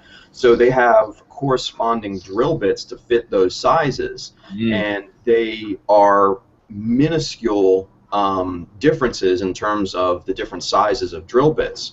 So I bought an index set off of Amazon. I think it was maybe $40, and I got like 60 different drill bits, ranging in sizes from 1 millimeter all the way up to, I think it was like 6.5 millimeters, something like that. And just really I use that like almost on every single project that I've worked on, and you can find a drill bit to fit pretty much everything. All of the metal parts that you guys have out there, you know, even little needle like pins if you want to use those for details. You can find a drill bit in those drill indexes. So you know, things like that. You know, going outside of the hobby realm can get you some really, really good tools and stuff for, you know, pretty inexpensive prices. So you know, keep that in mind too, man. That's also getting creative and getting effective with tool purchases and stuff. So yeah. Further to that, I go to there's an electronics store in my neighborhood called J-Car, and they do a lot of wiring and CB radios and heaps of little electronic parts to kind of put your own things together. And I regularly just go in there and just walk around and just wait and see if something jumps out at me in terms of like, wait, I could use that. And then they have these little drill bit sets, and it's like maybe 10 or 15 of them, and this is like $11 or something. So this is like half the price of a high grade kit. And I have used this thing on all my customs and my Sananju and my Ailstrike, and it's great. The great little teeny tiny drill bits for doing rivet holes, and it was like $10. It's really good, and that's not even a hobby shop. So yeah, go to creative stores and just see what you can find. Oh, absolutely. Well, and you know, you see some of these little micro thrusters, they call them, on some sites, and all they are just like, I think they're like AV sockets. IC pin, the IC pins or whatever. IC pins, yeah. Yeah, and you You get like a little board and you just cut them apart. Yeah, yeah. I mean, you can get a strip of them in like 50 for like $5. Where You get the it's like bags of like 10 and 20 of them, and each one has like 40 pins on it. You just cut it from the plastic and you can stick it right in a rivet hole. Exactly. And then you can flip them upside down and put them inside thrusters. You can. There's so many things you can do with just that. Oh yeah. No, and I've used a handful on the Hummingbird, and man, they work great. You know. So you know, and like Josh said, I mean, just walking around a shop like that, electronics shop, or even like a craft store. You know, there's a couple here in the U.S. Michael's and some other places, AC Moore and the like, where, man, I'll just go in and I'll just walk around the entire store. I don't care what department it is. I mean, it can be anything from jewelry, the jewelry department, to like the stamping, you know, people that do like the rubber stamps and stuff, and scrapbooking and all that. Yeah, all that crap, man. I'll walk around and I'll look at each individual thing and just be like, man, how can I apply that to what I'm doing, you know? And, you know, Gunpla in the chat, he said Harbor Freight, an awesome resource for you U.S. guys. While not necessarily great quality, the price, I mean, you can't beat it. You know, the price is awesome on those tools that you can get from there. So, good call from Gunpla and the guys that mentioned Harbor Freight. So there'll be Hobbycraft here in the UK. Hobbycraft? Yeah. There's like chain stores around the UK. So. Okay, I got you. You can get all cool stuff from there and all that. Yeah, you can even get Tamiya paints. What's that? You can even pick up Tamiya paints and some modeling supplies in there. So. Oh wow, nice. Good. That's awesome. Cool. All right, very good. We're getting close to the end here, guys. Let's get a couple lightning hits in here real quick. Anthony Eccles, I hope I'm saying that right, is from Dublin, Ireland. Shouts out to Ireland, man. And he says there's one shop there that has Gunpla, but it has 100% markup. Ooh, that's tough. That is tough. Good. That's that's tough to swallow right there. But you know, if that's all you can get, man, you're gonna get bent over, unfortunately. So I hate to hear that, Anthony. He can buy from UK stores. Yeah. Yeah, it might be a little bit cheaper. Yeah, true. I guess it depends on where he lives and if he wants to travel that far too, though, you know. Or he can buy from you, Simon, and you only make 95% markup. There we go. Genius. There you go. Yeah, if you guys didn't know, check out Gundam UK for all your shopping and Gunpla needs there in the UK. This is going to be exploding. There's somebody in the chat, Troy Taylor, and he says he used nail file blocks for sanding. And yeah, I've got one of those here. Nobody's used it. 4 different sizes, and man, it's fantastic. Yeah, go to the nail section all the time. Yeah. Oh, absolutely, absolutely. And I've even seen guys use nail polish. Yeah. One of the Aussies goes to Xeon. He busts out that nail polish. He'll post on Facebook. Oh, I've got some new paints, and it's little nail polish bottles. And it looks great. I saw his video on that. Last time my girlfriend went to the store and dragged me to the makeup section. I'm over there looking at nail polish. There's so many colors that I can't buy in regular model paints. But dude, you know what? Some of the metallics and pearls and stuff like that. Some are really good looking. Color. I wish they'd put less glitter in those paints though. Like, how am I supposed to spray glitter through an airbrush? Oh man. But yeah, dude, I definitely want to try the nail polish one day. So we'll see. Let's do it, Tim. Build off. Yeah. You and me, nail polish build off. Hey man, you know what? That might be a thing, dude. Only nail polish users. All right, Chad, if you want to see that, let us know. If you want to see the nail polish build off from the Gunpla Talk guys, give us a shout out, and you know what? We might do that. So nail polish build off, let us know. Hashtag that. Speaking of hashtags, let's real quick talk about next month. So this is our 11th episode. Next month would be number 12. So next month, man, is our 1-year anniversary. Yeah. I can't believe we're doing this. We've been doing this for a year. And then Simon and Justin and Jimmy, if you're watching, have been actually doing it even longer. You know, they had build gatherings and stuff that they did before Gunpla Talk kind of evolved, and they've been even longer than us. But man, yeah, Gunpla Talk's been around a year. It's crazy to think that. But we want to do something for you guys, for the fans, and so we want to do a competition. So we're still kind of talking about ideas and things like that, and prizes and stuff like that. There's going to be multiple prizes, and you know, it's going to be kind of an easy entry competition to get in on, so you guys don't have to jump through hoops or anything like that. Maybe something similar to Josh's competition that we had a few months ago. You guys seem to really like that. But yeah, man, we're going to do something big for number 12. You know, we're not sure of the topic yet, so if you guys have topic ideas for number 12, let us know. Post it up to our page or something like that, and give us your ideas, man. You know what? If we like it, we'll give you a shout out. Maybe we can do something else for you too.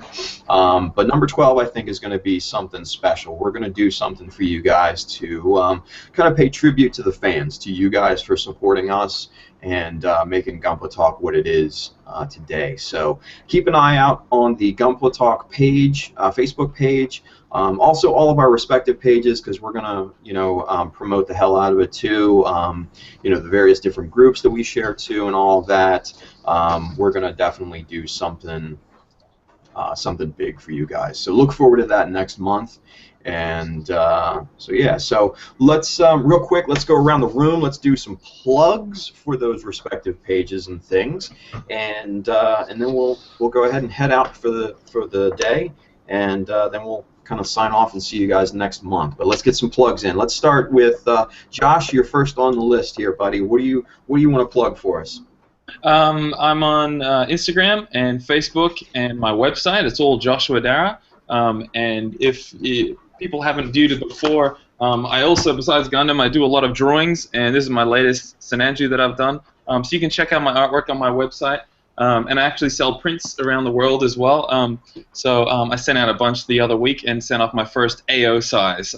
So that's really cool. That went to somebody in the States, so that's fun. And I'll be posting, if you want to see more amazing action like this, look at that, go to my Facebook and my Instagram, and I'll post all that as I work on it. So I like to chat to everybody and meet everybody, so just send me a message anytime and say hi. Yeah. Awesome, awesome. Yeah, Clay Geller from It's a Gundam Group posted. Evidently, he got his print from you, and Cool. he posted it. He posted it in the group there, so that looks awesome. So Nice. good stuff there. If you want some prints and some really cool images and stuff like that, man, check out Josh's online store and portfolio and everything. It's cool stuff. That Shenanju is kick-ass, by the way. So, all right, awesome. Thank you, Josh. Thank you. Oh, hang on, Zach. I think you're muted, buddy. Yeah, he is.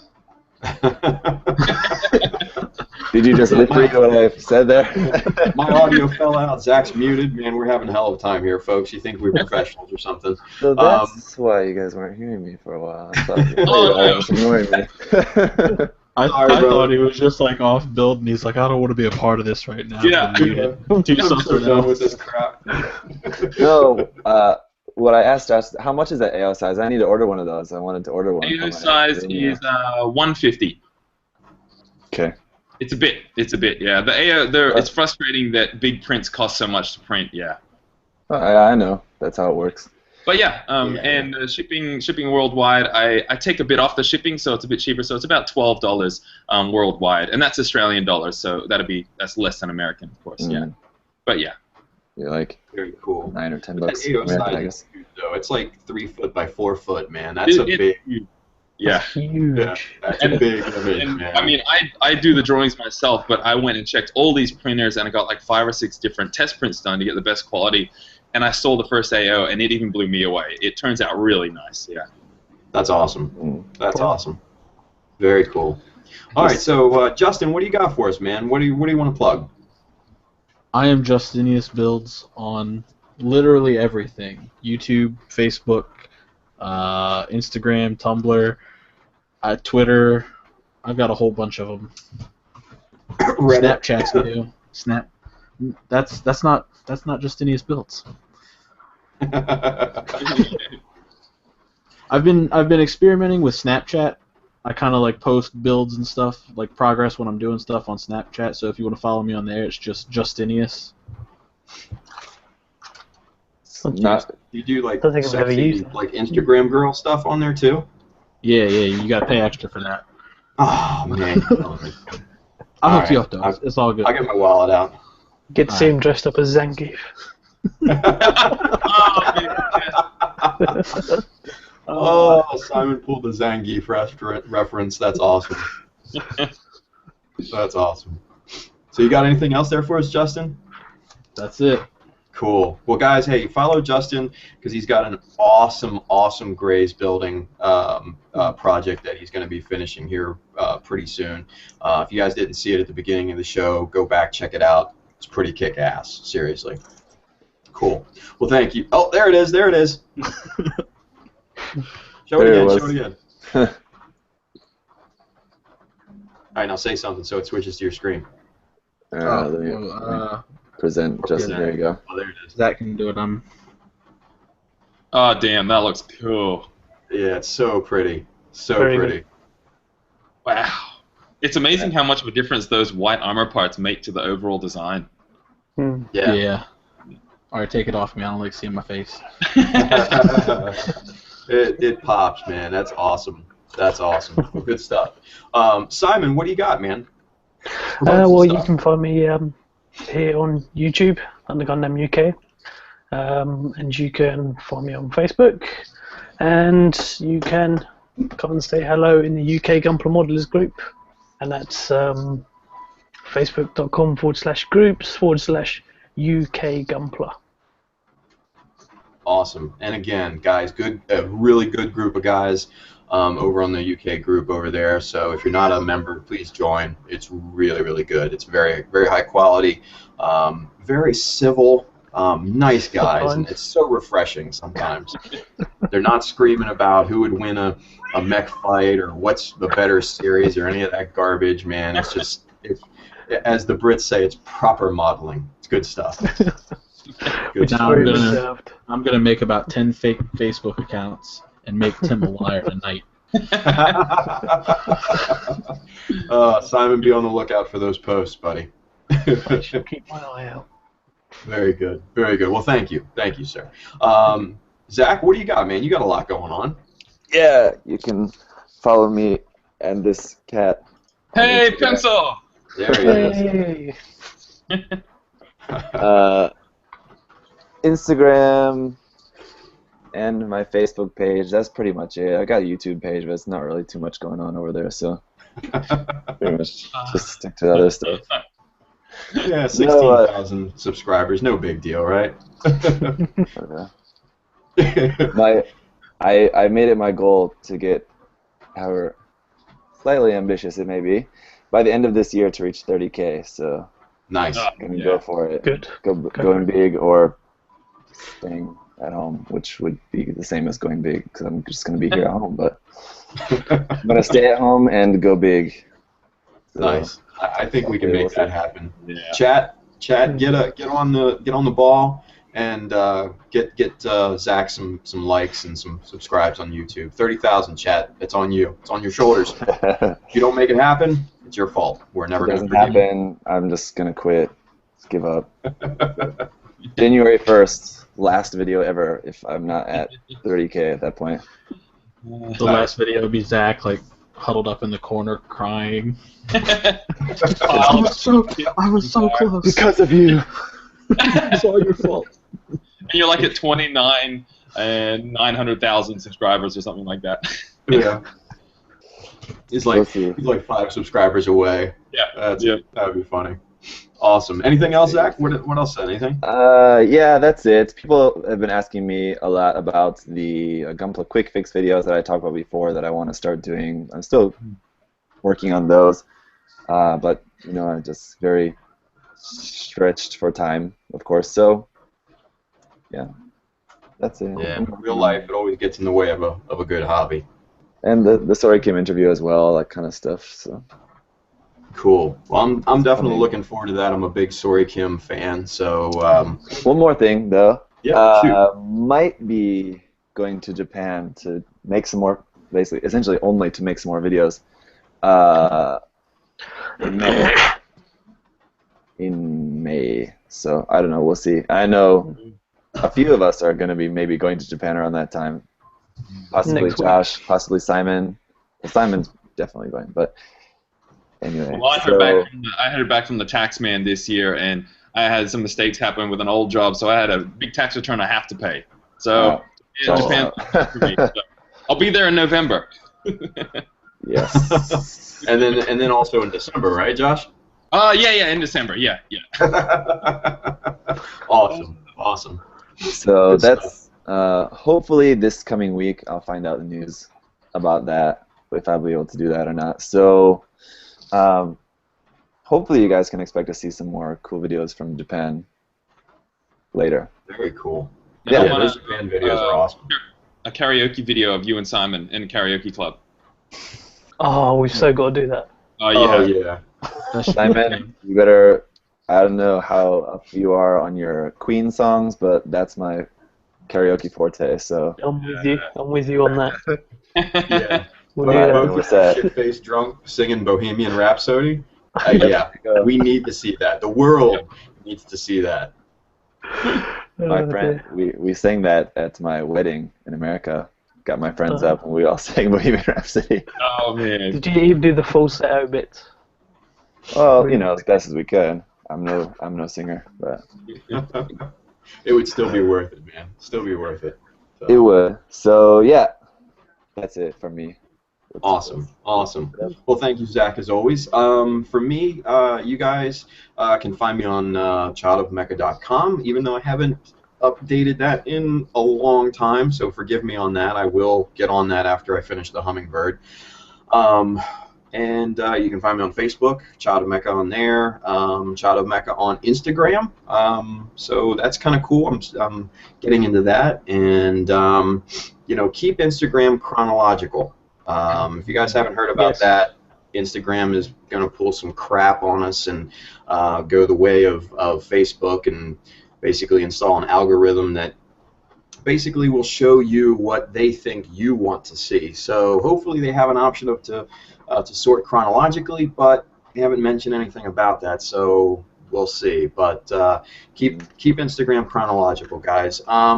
Aside from that, I tried an experiment the other day on my Facebook page. I actually did a live stream, which was pretty cool. I did a little tour of my studio and everything, and it's on the Facebook page. So if you guys get a chance, man, click on the live subscribe button in there, and you'll get a notice every time I do a live stream on Facebook. You have to do it on the computer. You can't do it on a mobile or anything like that. But that's really cool.